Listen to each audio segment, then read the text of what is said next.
नमस्कार दोस्तों, सारस्वत दीप्ति चैनल पर आप सभी का स्वागत है। देखिए, आज है नेशनल बुक रीडिंग डे और इस अवसर पर मैं आपके समक्ष उपस्थित हुई हूँ एक बेहद खूबसूरत और प्रभावशाली पुस्तक के साथ में। शीर्षक है मिर्दाद सूक्त। मिखाइल नईमी की पुस्तक द बुक ऑफ मिर्दाद का यह अनुवाद है और अनुवाद किया है राजीव शंकर गोहिल ने। यह पुस्तक आई है आधार प्रकाशन से। अनुवाद की खूबसूरती भी इस पुस्तक के माध्यम से आप तक पहुँचे, यह मेरी मंशा है और साथ में कुछ अच्छा पढ़ा है वह साझा किया ही जाना चाहिए। चकमक ढाल से मैं आपके सामने कुछ अंश प्रस्तुत करूँगी। देखिए ज़रा। समुद्र से लगता हुआ पश्चिम की तरफ सतह से हजारों फीट ऊंचा, सामने से चौड़ा, तीखा, चट्टानी ढाल लिए पर्वत और फिर उस पर दूर से ही उसका असाध्य शिखर दिखाई दे रहा था। हालांकि मुझे शिखर तक पहुंचने के कुछ आसान रास्ते सुझाए गए थे, जो थे तो संकरे और बेहद घुमावदार, जिनमें से एक दक्षिण की तरफ से और एक उत्तर की तरफ से जाता था। मैंने उनमें से किसी को भी न चुनने का निर्णय किया। इन दोनों के बीचों बीच ठीक शिखर से नीचे तलहटी तक उतरता हुआ संकरा और बेहद तीखा ढाल लिए रास्ता भी दिखाई दे रहा था। मुझे बस वही रास्ता शिखर तक पहुंचने के लिए राजमार्ग जैसा लगा। उसने मुझे एक अनजाने से आकर्षण में बांध लिया और मैंने तय किया कि बस यही मेरा रास्ता है। फिर मुंह अंधेरे जब अंधेरा उजाले में पिघल रहा था, मैंने अपनी पलकों से रात के सपने झाड़े। देखिए, अनुवाद की खूबसूरती देखिएगा। फिर मुंह अंधेरे जब अंधेरा उजाले में पिघल रहा था, मैंने अपनी पलकों से रात के सपने झाड़े, अपना सारा सामान बटोरा, साथ में 7 रोट रखे और अपने कदम चकमक ढाल की तरफ बढ़ा दिए। डूबती रात की सांसों में दिन की धड़कन युवा होती जा रही थी। उस रहस्यमय महंत से मिल पाने की ललक और उससे भी कहीं बहुत अधिक, कुछ नहीं तो कुछ पलों के लिए ही सही, खुद से खुद को मुक्त करने की प्यास ने जैसे मेरे पैरों में पंख उगाने शुरू कर दिए और मेरी नसों के भीतर रक्त का उबाल ला दिया। मैंने अपनी यह यात्रा हृदय में छलछला रहे गीत और आत्मा में ढल रहे दृढ़ संकल्प के साथ शुरू कर दी। लेकिन जैसे ही मैं इतनी सुंदर यात्रा के बाद तलहटी में चकमक ढाल के छोर पर पहुंचा और जैसे ही मैंने आंखों से इसे मापा, मेरा गीत जैसे मेरे गले में ही कहीं गुम हो गया। उतनी दूर से जो मुझे सीधा सपाट पगडंडी जैसा नजर आ रहा था, अब मेरे सामने था, चौड़ा, एकदम सीधा, तीखा, सपाट और लगभग अजेय। दूर तक ऊपर की ओर और दाएं बाएं आसपास जितनी दूर तक दिखता था, बस अलग अलग आकार प्रकार के चकमक पत्थर ही पत्थर नजर आ रहे थे। सुई जैसे छोटे, बरछे जैसे लंबे, नुकीले। दूर दूर तक जीवन का नामो निशान न था। वह पूरा वातावरण डरावना सा था और शिखर शिखर तो कहीं दिखता ही नहीं था। मैं ठिठका, किंतु मैं डिगा नहीं। मेरे जूते फट चुके थे, उन पर खून के बहुत सारे छींटे भी बिखरे थे। जब मैंने उन जूतों को उतारने की कोशिश की तो लगा वे मेरी चमड़ी के साथ चिपक कर उसी में पैबस्त हो गए हों। मेरी हथेलियों में लंबी खरोंचें पड़ गई थीं और नाखून ऐसे जैसे धराशायी सूखे पेड़ की लटकती छालें हों। मेरे कपड़ों ने तो जैसे अपना सर्वस्व चकमक पत्थरों को दे दिया था। वे तार तार थे। नींद का खुमार मेरे दिमाग को ठस किए जा रहा था। उसमें किसी भी दूसरी चीज का कोई ख्याल तक नहीं था। मैं कितनी देर सोया, घड़ी भर, घंटा भर या अनंत काल तक, मुझे नहीं पता। लेकिन मेरी नींद मेरी बाहों पर पड़ते झटकों से खुली। उनींदा हड़बड़ाया मैं उठ बैठा। मेरी हचमचाई आंखों के सामने हाथ में मरियल सी रोशनी वाली लालटेन थामे एक जवान लड़की खड़ी थी। वह पूरी नंगी थी और बहुत से भी बहुत खूबसूरत। और जो मेरी बाह खसोट रही थी वह दूसरी औरत थी, बुढ़िया, उस सुंदर जवान लड़की के बिल्कुल उलट, भयानक, बदसूरत। मेरे सर से पैर तक बर्फीली बर्फीली सिहरन दौड़ गई। बालक, देखते हो भाग्य भी क्या चीज है। बुढ़िया मेरे कंधों से मेरी जैकेट खींचती उतारती जा रही थी और बोले जा रही थी, भाग्य पर तो हमेशा भरोसा रखना। मेरा तालू चिपक गया था। न मैं बोल पा रहा था, न ही प्रतिरोध कर पा रहा था। मैंने अपनी नसों में साहस बटोरने की भरपूर कोशिश की, मगर वह तो कहीं था ही नहीं। यदि मैं चाहता तो उस बुढ़िया और उस लड़की दोनों को ही उठाकर बाहर फेंक देता, मगर उस बुढ़िया के हाथों मैं एकदम लाचार हो गया था। वह मात्र मेरे जैकेट भर से संतुष्ट नहीं हुई। उसने धीरे धीरे मेरे सारे कपड़े उतार डाले, जब तक मैं नंगा न हो गया। वह जैसे जैसे मेरे कपड़े उतारती जाती, फौरन लड़की को देती जाती और लड़की उन्हें पहनती जाती। उस चट्टानी कुटिया की दीवारों पर नाच रही मेरे नंगे शरीर और उन दोनों की छायाएं मुझ में डर और घृणा पैदा कर रही थीं। बिना सोचे समझे मैं सिर्फ देख रहा था, और तब बिल्कुल शून्य खड़ा था, जब बोलने की शायद सबसे ज़्यादा ज़रूरत थी। मेरी आवाज़ और शब्दों ने दोनों ने ही मेरा साथ छोड़कर मुझे निहत्था कर दिया था।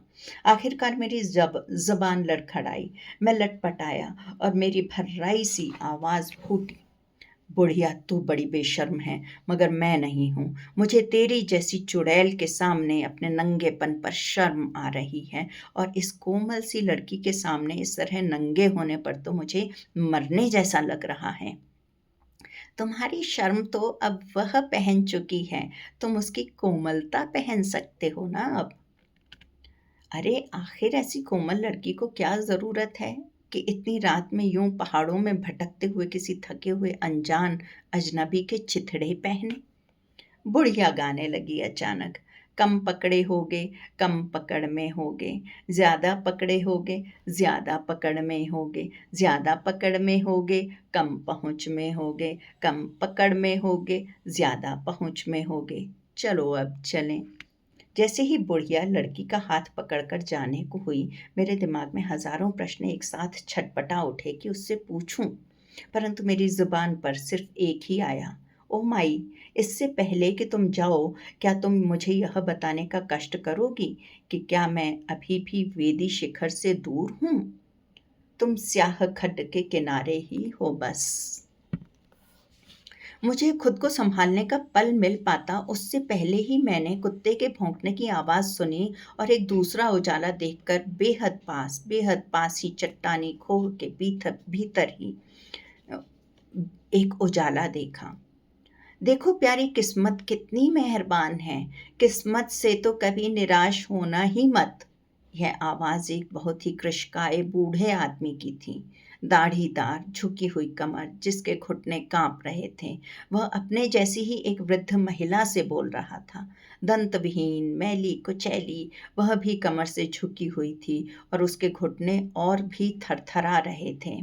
मेरी वहां मौजूदगी का रत्ती भर भी एहसास किए बगैर वह अपने गले से वह कर्कश आवाज मानो ढेले जा रहा था, हमारी सुहागरात के लिए देखो कैसी भव्य जगह है यह, और देखो तो तुम्हारा सहारा, तुम्हारी वह छड़ी जो गुम हो गई थी, उसकी जगह यहाँ तो नई छड़ी भी है।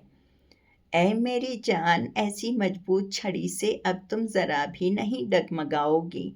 यह कहते हुए उसने मेरा आखिरी सहारा, मेरी आखिरी चीज, वह छड़ी उठा ली और अपने झुर्रीदार हाथों से कंपाते हुए बड़ी मोहब्बत के साथ बूढ़ी को पकड़ा दी। फिर अचानक ही उसे मेरे वहां होने का एहसास हुआ हो जैसे। लेकिन उसके बाद भी वह अपनी बूढ़ी प्रेमिका से ही बोलता गया। वह बोला, यह अजनबी तो अब यहाँ से फूट ही लेगा मेरी जान, और फिर हम दोनों यहाँ अकेले ही अपनी रात गुलजार करेंगे। यह बात मुझे आदेश जैसी लगी और मुझ पर चाबुक जैसे पड़ी। लेकिन अब कोई प्रतिकार कर पाना जैसे मेरे वश पे नहीं था, और उससे भी डरावना यह था कि वह कुत्ता मेरे बिल्कुल पास पहुंचकर मुझे बड़ी ही दुष्टतापूर्वक सूंघे जा रहा था। मैं भीतर बहुत प्रयत्न कर रहा था कि कुछ बोलूं, कुछ अपना बचाव करूं, कुछ अपने हक की बात करूं। पूरी शक्ति समेटकर मेरे अस्फुट बोल क्या बुदबुदाहट फूटी, जो मुझे ही ठीक से न सुनाई पड़ी।